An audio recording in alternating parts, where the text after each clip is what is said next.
কি সমস্যা নিয়েছে ভাইয়া? আমার তো পেট সবসময় ফাঁপি থাকে। হ্যাঁ হ্যাঁ, কিন্তু মানে পেটটা ফোলা ভাইয়া, পেটে কোনো ব্যথা আছে? ব্যথাও আছে। কোন পাশে ব্যথা করে পেটের? উপরে বসে, ডান পাশে, দুই পাশে, দুই পাশে নাপিত গেছে পেটটা ফোলান, পেটটা ফোলান ধরেন ভাইয়া, পেটটা ফোলান। মার্শাল্লাহ, আপনার পিত্তথলি ভালো আছে। দুদিন ধরে না এই দেখেন আপনি পিত্তথলিটা ভালো আছে। ওকে, পিত্তথলি ভালো আছে। পেটটা ফোলা ধরেন ভাইয়া, পেট ফোলান ফোলান ফোলান, ফুলে ধরেন।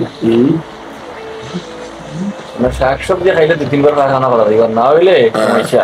হ্যাঁ, এটা মনে লাগে স্যার আইপিএস হইব। আইবিএস নাকি? যেটা আইবিএস এর উপর কথা হাতে মিল থাকে, মানে কথা আমি যেরকম বলি আর কি নাকি, আছে মানে পায়খানা যখন তখন হয়, কখনো শক্ত কখনো নরম। নরম, আর কোনো সময় মানে কখনো শাকসবজি খেলে সমস্যা, কখনো দুধ খেলে সমস্যা হয়, জি জি কখনো গরুর মাংস খেলে সমস্যা। এই তো জি এটাই। বুঝতে পারছি। শরীর নরম, পেট নরম, পেট নরম ভাইয়া, পেট নরম, পেট খালি করেন, প্রস্রাবের থলি একদম ক্লিয়ার আছে। মার্শাল্লাহ, ক্লিয়ার আছে, ক্লিয়ার আছে, ক্লিয়ার আছে। প্রস্রাবের থলি, শরীর নরম গুলো ক্লিয়ার আছে, একদম ক্লিয়ার ক্লিয়ার ক্লিয়ার ক্লিয়ার। উপরে সব, উপরে সব ভাইয়া, অতি উত্তম উপর। কিডনি গুলা দেখি। হ্যাঁ নাও, শরীর নরম, শরীর নরম। কিডনি আমরা যদি কিডনি দেখার চেষ্টা করি, হ্যাঁ ভালো আছে, ভালো আছে।